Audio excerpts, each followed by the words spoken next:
and just drive. I wanna be the only one to make it to the line. I'll take it to the edge where I live 1,000 lives. And maybe I could be the one right into the setting sun tonight.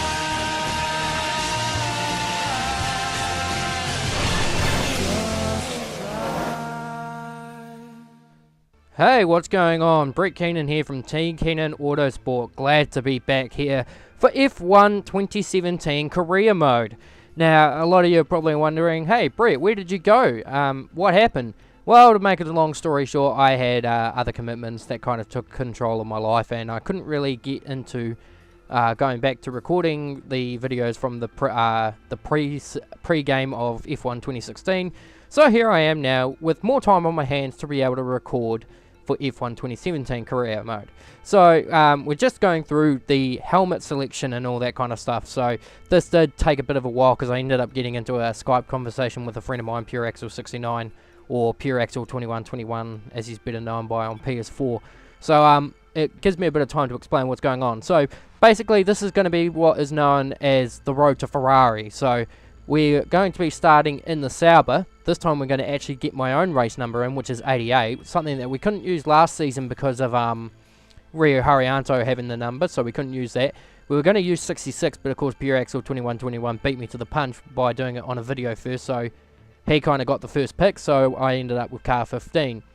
To make a, just a brief summary for those that didn't get to see what happened in the end, we ended up finishing second in the Drivers' Championship for the McLaren Honda, and then shifted to Red Bull, where we evidently won a World Championship for Red Bull, and then we finally got what we wanted and got to move to Ferrari, where I completely cleaned up the Drivers' Championship without losing a single race. So never been done in Formula 1 history, first to say to do it. I mean, everyone else could probably say that they've done it on the game. It's not overly hard. People would probably say, oh, you're on easy difficulty. No, actually I was on ultimate difficulty for probably about the second half of the third season. So anyway, we've come off the helmet selection. Now we're just going to go pick a number. Oh, okay, we're going to skip straight to Emma. So let's have a listen.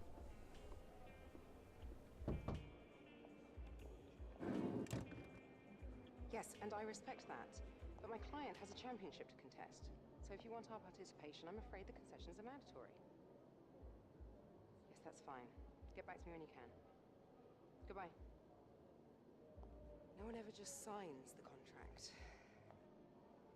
Anyway, thanks for coming by on such short notice. I just needed to cover a couple of quick things with you before you race. Firstly, as requested, is a copy of your contract. It's a rolling deal. However, the team reserves right of termination if you fail to meet performance standards. You're second driver for now, but work hard, hit your targets, and I'll be able to sweeten the deal. I'm also looking to get you into some invitational events throughout the season. The experience and exposure from these will be great for your image. Plus, you'll get to drive some nice historic cars. Now then, go get ready for the next session, and good luck. So that was Emma Jenkins, our agent. We're going to now cross over to our lovely presentators. Oh no, not. We're going to have a look at our contract first. So yep, we'll just read all that bullshit. And now we'll look at the laptop and show our driver. Laptop introduction, same old. And yeah, it's pretty much straightforward. Sauber, we're just going to try and see how we manage ourselves in the Sauber, and then try and work our way up to Ferrari in the preceding championships to date. So now we'll cross over to our presenters, David Croft and Anthony Davison. Oh God.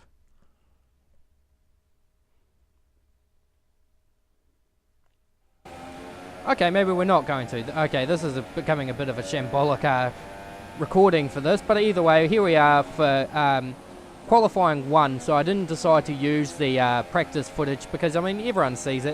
There's no difference. I mean you got the different practice programs, but I mean at the end of the day, it's just the same procedure: going through it, passing it, failing it, you name it. So either way, here we are.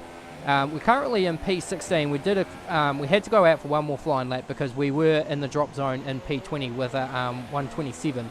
So we managed to get into Q2. Well, sorry, actually we didn't get into Q2. We got into we got knocked out of Q1 with a 25-7. So here we go, just doing a bit of a pretty celebratory victories thing for the day we ever come to win a race. So P16 for Q1, which has unfortunately put us in the knockout zone.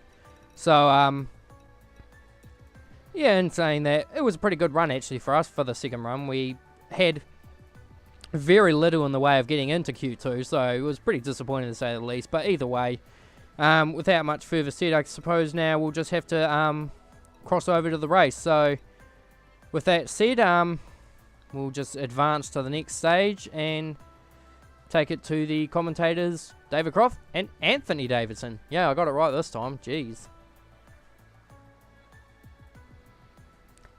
Yeah, any minute now, Brett.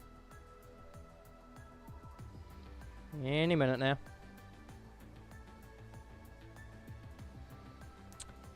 Yep. So how's your day been? Well, it's been alright. Yeah. Here we go.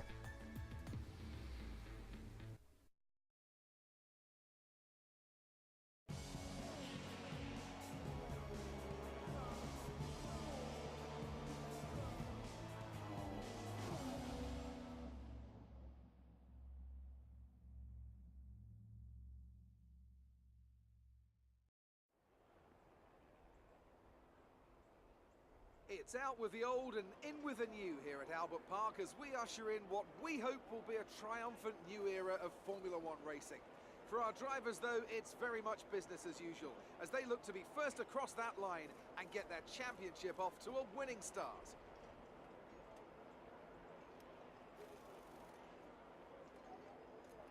We go racing today then in the state of Victoria, where the drivers have 16 corners and 3.3 miles to navigate at an average lap speed of around 120 miles an hour. The close proximity of the barriers makes accidents inevitable, and recent history shows us that a safety car is not at all out of the question. Today's race, of course, not simply the start of a new season, but the start of a new kind of Formula One. Anthony Davidson, great to have you with us once again. This is a big moment for the sport. Big changes to the technical regulations. The potential, perhaps, to give us the biggest shake-up since 2014. Very different cars visually and, fingers crossed, much faster as well. Good thing then that combined these teams put in just a shade over 13,000 kilometres on the clock during testing. The cornering speed of these new machines is absolutely unbelievable. How many lap records are still held by Michael Schumacher from 2004? Well, on the right day, on the right tyres, we might just be threatening them this year. Wider tyres, wider cars, more downforce. I have to say they look great, and the qualifying spectacle is undebatable. Now the big question remains, can they follow? Can they race? Or have these new rules gone too far? With that then, let's run through the grid order. Sebastian Vettel will start on pole. Fantastic qualifying from the multiple world champion. And it's Lewis Hamilton alongside. Looking down the rest of the grid, we have Bottas, Raikkonen, Max Verstappen and Massa, Ricciardo, Stroll, Palmer and Nico Hülkenberg, Sainz, Ocon, Romain Grosjean and Kvyat, Perez and Sauber, Kevin Magnussen and Stoffel van Dorn, Alonso and Pascal Wehrlein completes the grid. And with preparations almost complete, let's head down to the track. So I do apologise for the tardy commentary for this. I actually haven't watched the video in preparations for this, so I've pretty much just got home straight from work and then pretty much plopped myself on my bed and begun recording. So I do apologise if I do end up trailing myself trying to figure out where I am, but either way, here we go, preparation for the 5 red lights.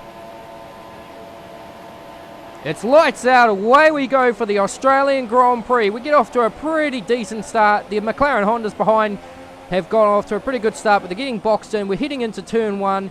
Gonna fancy ourselves a move up the inside, Danny Kvyat, and we get the job done. Of course, he's gonna hang it around the outside, which becomes the inside into turn 2. Heading down towards turn 3, 270 kilometers an hour. We get on the brakes for turn 3. Fancy move up the inside of Sergio Perez. We're gonna push him out wide, and we've managed to claw ourselves up to 14th from 16th. So 2 places up from our start. Not too bad. And as you can see there goes Felipe Massa around the corner.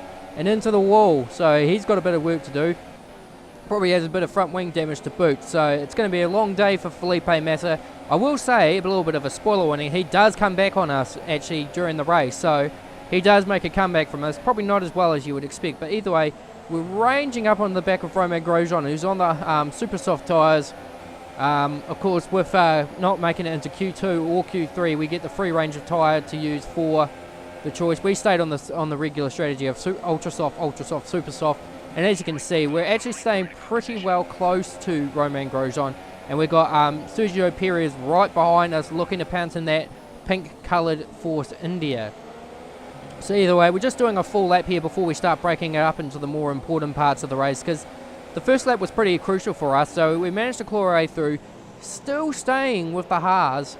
Although, of course, it is this super soft versus the ultra softs. And you can see Lewis Hamilton, initially takes the lead of the race. I can tell you that much, it won't last. So either way, that's the end of the first lap in this track. So now we cross now to lap 6, where we got past Grosjean, I think. No, yeah, we did get past Grosjean, and then we're on the back of Esteban Ocon. But now, as you can see here, just get on the brakes a bit too late, give Ocon a bit of a hit, and then, yeah, we hit the wall as a result. But it then helped me realise I didn't turn damage off. So a bit of a noob error there. That'll change for China. Now we get banging wheels with Danny Kvyat.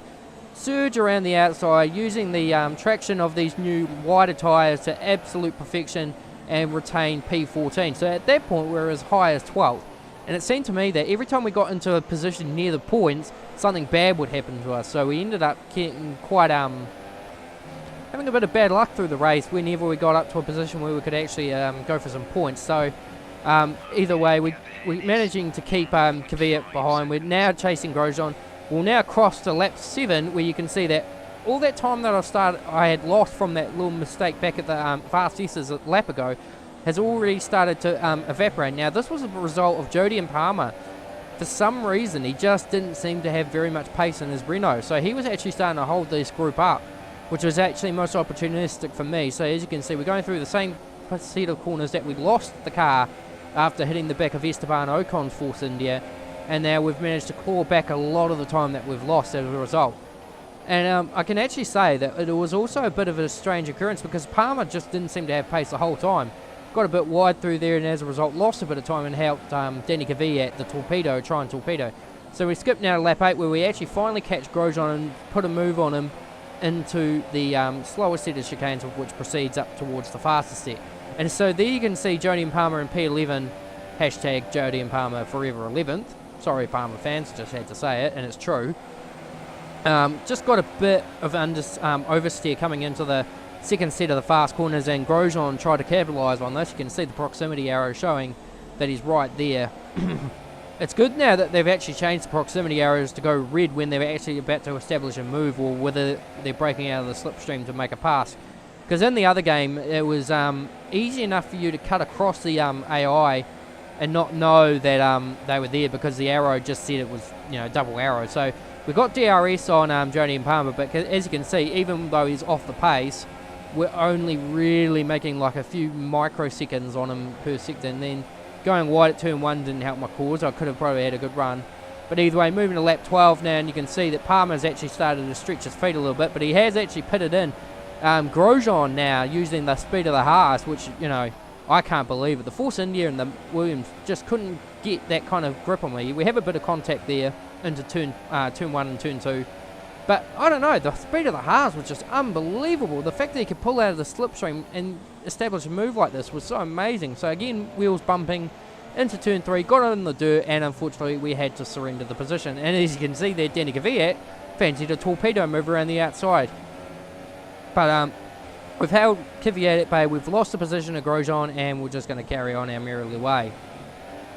I have to say, I was very impressed with the race today. The car was, well, I'm saying today, but actually the race was a couple of days ago. But yeah, the car was really good. It did have high speed oversteer, so that was something that I probably would have worked better on with the setup. But yeah, overall, the car was just really good. It did start to lose its tyre grip through the end of the first stint, which is pretty much coming up at this point.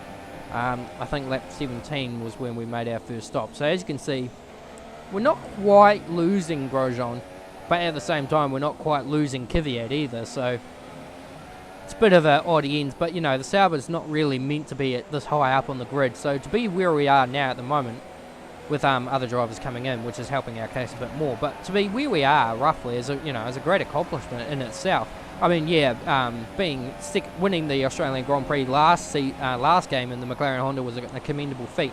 But to be perfectly honest with you, that was just because of the weather being in our favour. So in clear conditions here, we are doing reasonably well. So lap 16, we've come in a lap earlier than expected.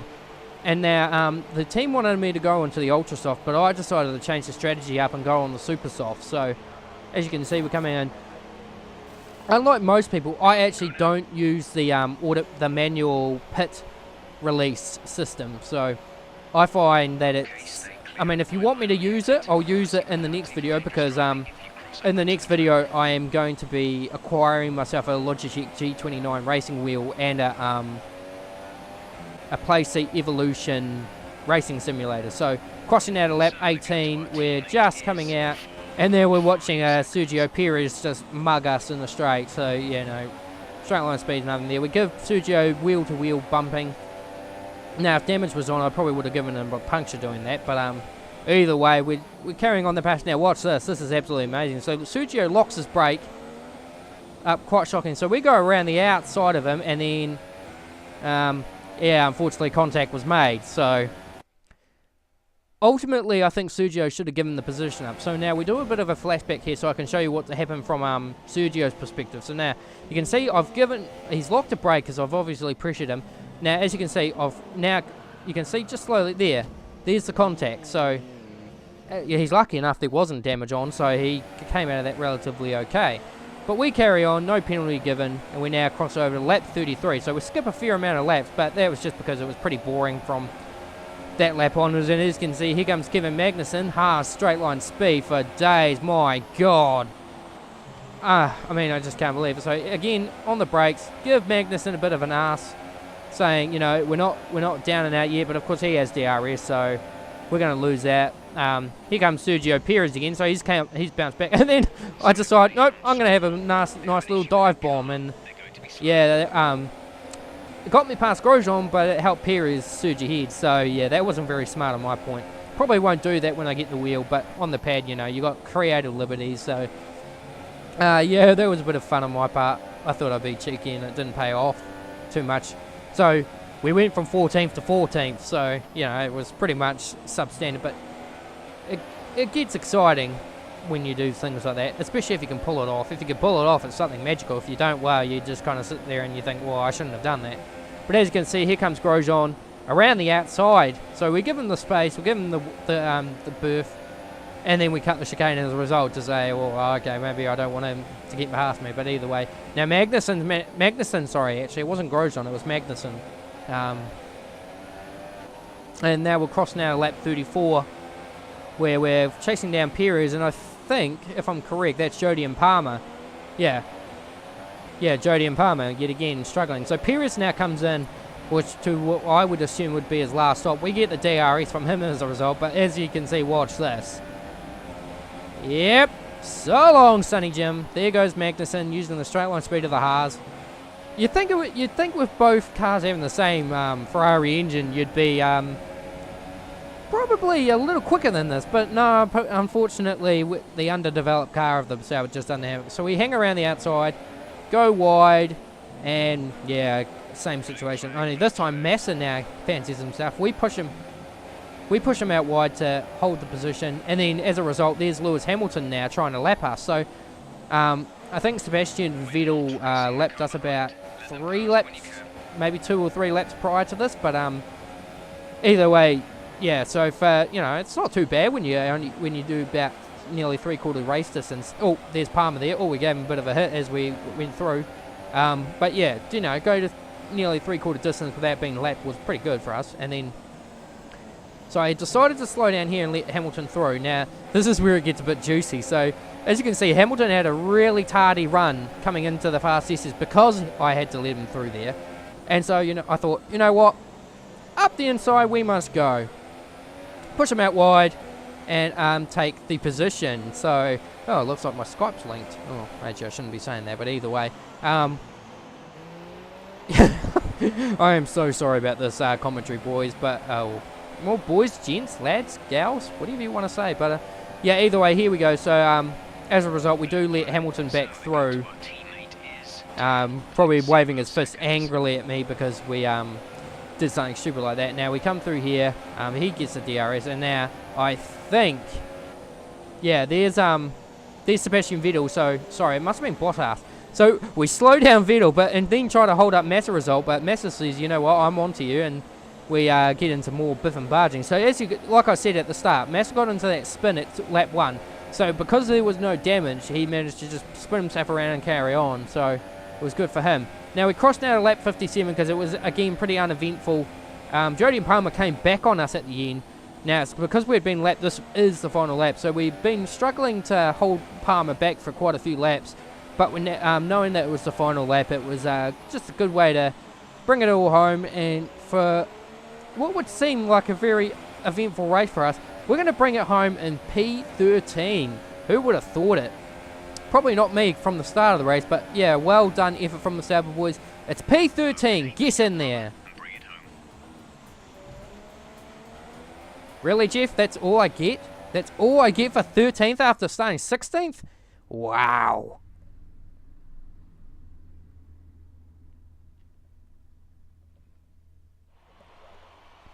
That's a fantastic performance from Ferrari. It hardly looked in doubt. Davidson, give me your thoughts. How did they accomplish this result? So, here they come now, out onto the podium. Wherever you go, anywhere in the world, the prancing horse flags are dominant in the grandstands, and they're out in force again today. It's Ferrari on the top step once more. And it's about damn time too.